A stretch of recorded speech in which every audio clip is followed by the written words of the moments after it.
The pounding on my door at midnight sent my heart racing.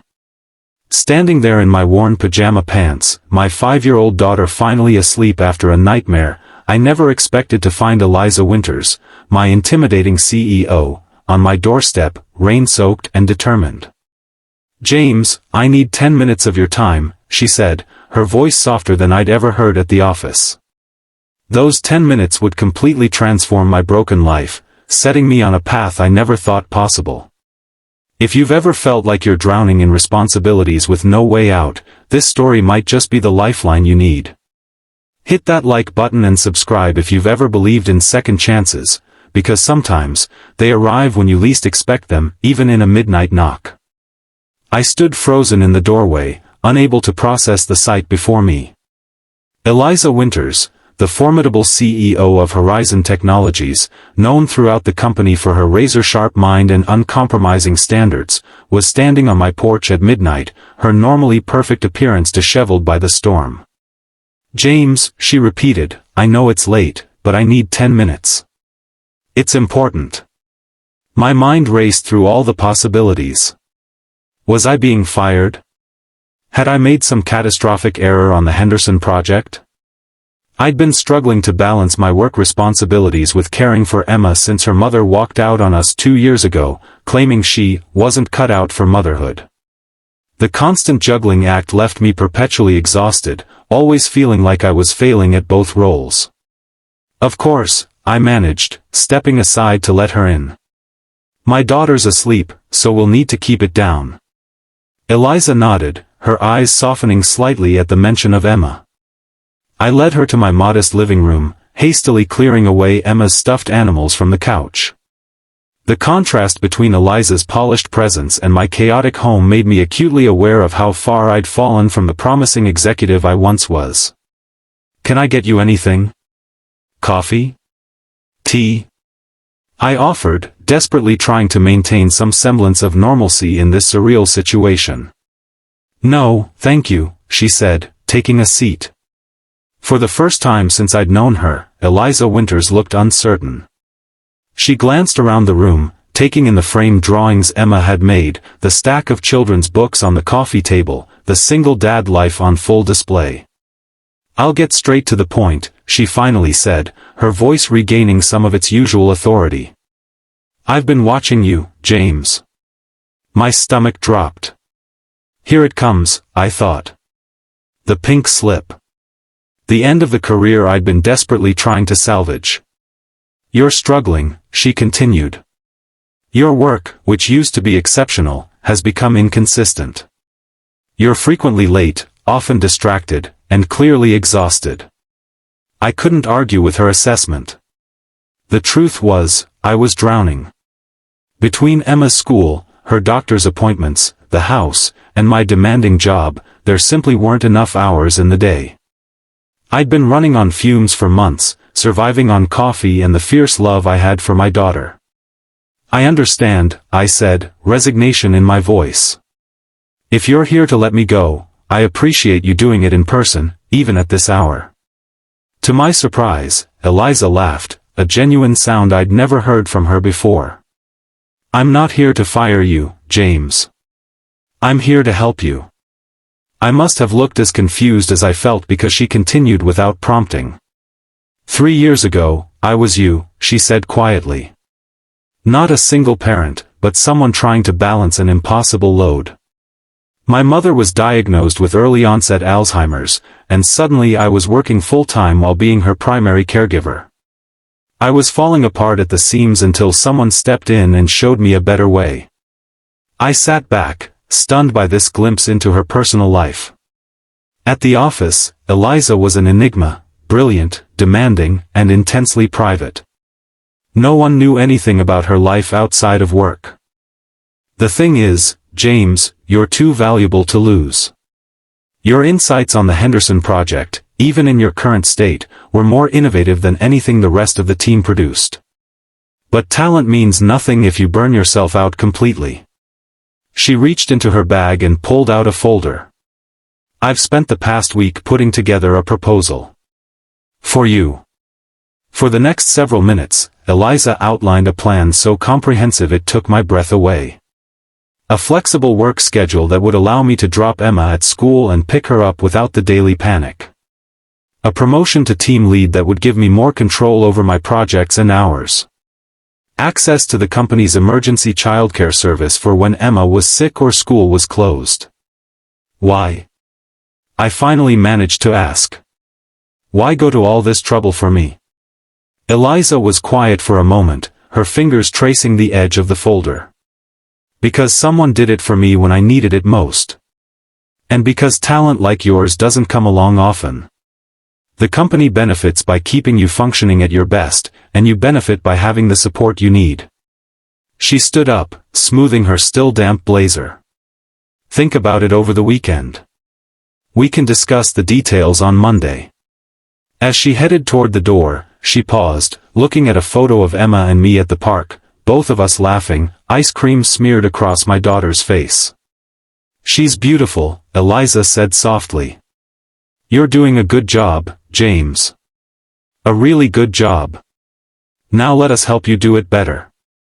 After she left, I sat in the quiet of my living room, the folder open on my lap, feeling something I hadn't experienced in 2 years, hope. That midnight visit was 6 months ago now. The changes weren't instantaneous, but they were profound. With the flexible schedule, I could be present for Emma in ways I couldn't before.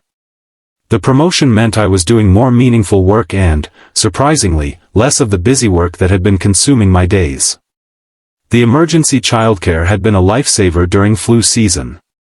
But the most unexpected change came in my relationship with Eliza. What started as professional mentorship evolved into a friendship built on mutual respect and understanding. She wasn't just my boss anymore, she was someone who saw me at my lowest and chose to lift me up rather than write me off. 3 months after that rainy night, Eliza invited Emma and me to a company picnic. I watched in amazement as my normally shy daughter took to Eliza immediately, showing her how to make the perfect daisy chain and giggling when Eliza wore it as a crown for the rest of the afternoon. She reminds me of you, Eliza said as we watched Emma race around with the other children. That same determined look when she's concentrating. I think that's the nicest compliment anyone's ever given me, I replied, surprised by how much I meant it. As summer turned to fall, our lives continued to intertwine. Eliza would sometimes join us for pizza and movie nights, bringing along her dog, Max, whom Emma adored. I found myself looking forward to our conversations, to her sharp wit and the way she listened, really listened, when I spoke. It was during one of these evenings, with Emma asleep and the credits of some animated film rolling, that Eliza finally told me the full story of her mother's illness and the mentor who had changed her life. His name was Robert Chen, she said, swirling the last of her wine. He was the CEO before me, and he found me crying in my car one day after a particularly difficult morning with my mother. Instead of pretending he hadn't seen, he tapped on my window and asked if I wanted to talk. She described how Robert had restructured her entire position, giving her the flexibility she needed while still challenging her professionally. How he'd connected her with resources for her mother's care and checked in regularly to make sure she was coping. When he retired and recommended me for his position, I promised myself I'd pay it forward, she said. You're not the first person I've helped this way, James, and you won't be the last. Is that why you came to my house that night? To pay it forward? Eliza was quiet for a moment, her expression thoughtful. Initially, yes. But I've come to realize there was more to it. Something about you reminded me of myself, not just the struggle, but the determination to make it work despite everything. I admired that. The honesty in her voice made something shift between us, a subtle realignment that felt significant though I couldn't quite name it. As the months passed, I watched Emma bloom under the stability of our new life. Her nightmares became less frequent, her smile more readily available. At school conferences, her teacher commented on how much more engaged and confident she'd become. Whatever changes you've made at home, they're working, the teacher said, showing me Emma's latest art project, a family drawing that now included a tall woman with dark hair and a small dog. At work, I was thriving in ways I hadn't thought possible. The team I led was producing our best work yet, and for the first time in years, I felt like I was building a career, not just desperately clinging to a job. Eliza and I developed a professional shorthand, able to communicate complex ideas with just a few words or a knowing look. The rest of the office noticed, of course. There were whispers about favoritism, about whether there was something more between us. We both ignored them, focused on the work and the friendship that had become important to us both. It was nearly a year after that midnight knock when everything shifted again. Emma had been invited to a sleepover, her first, and after much reassurance and 3 phone calls to check in, she was happily settled at her friend's house. I found myself with an evening alone, a rarity that felt both liberating and strangely empty. On impulse, I texted Eliza, "Emma's at a sleepover. I have no idea what adults do with free time. Suggestions?" Her response came quickly, "Dinner? I know a place that makes pasta that will change your life." The restaurant was small and intimate, tucked away on a side street I'd passed 100 times without noticing. Eliza was already there when I arrived, wearing a deep blue dress instead of her usual business attire, her hair loose around her shoulders. "You look different," I said as I sat down, immediately regretting how awkward it sounded. She smiled, a hint of nervousness in her expression that I'd never seen before. "Good different or bad different?" "Good," I said firmly. "Definitely good." The evening unfolded with an ease that surprised me. Without Emma or work as our usual buffers, we found new things to talk about, books we loved, places we wanted to travel, the small details of our lives before they intersected. I told her about meeting Emma's mother in college, about the whirlwind romance and equally whirlwind divorce. She told me about growing up as the daughter of immigrants, about the pressure to succeed and the fear of letting her family down. "I've never told anyone at work about most of this," she admitted as we shared a dessert. "There's always been this wall between my professional and personal life." "What changed?" I asked, genuinely curious. She looked at me for a long moment, her expression open in a way that made my heart beat faster. "You did," she said simply. "You and Emma." Walking back to her car, our hands brushed once, twice, before I finally took hers in mine. She looked up at me, a question in her eyes. "Is this okay?" I asked, suddenly uncertain despite the connection I'd felt building between us all evening. "More than okay," she said, squeezing my hand. "But complicated." "Because you're my boss." "Because I'm your boss," she agreed. "And because you have Emma to consider." "And because I've never been very good at relationships." "I'm not exactly an expert myself," I admitted. "One divorce and 2 years of single parenthood don't make for an impressive dating resume." She laughed, the sound warm in the cool evening air. "Maybe that's why this feels different. We've already seen each other at our most vulnerable. There's no pretending to be perfect." At her car, she turned to face me, still holding my hand. "I don't know exactly what this is, James, but I'd like to find out." Slowly, carefully, with Emma's well-being as the priority. "I'd like that too," I said, and before I could overthink it, I leaned down and kissed her, a gentle, questioning kiss that she returned with a certainty that made me smile against her lips. The following months were a careful dance of professional boundaries and growing personal connection. At work, we maintained our roles as CEO and team lead, our interactions respectful and focused on business. Outside of work, we built something new, a relationship based on mutual support, shared challenges, and a deepening affection that surprised us both. Emma, with the directness of a 7-year-old, was the first to name what was happening. "Is Eliza your girlfriend now?" she asked one Saturday morning as we prepared pancakes for the 3 of us. I glanced at Eliza, who was teaching Emma how to properly flip a pancake, her hands guiding my daughters with gentle patience. "Would that be okay with you if she was?" I asked carefully. Emma considered this with serious concentration. "Yes," she finally declared. She makes you smile more. And she knows how to braid hair better than you do.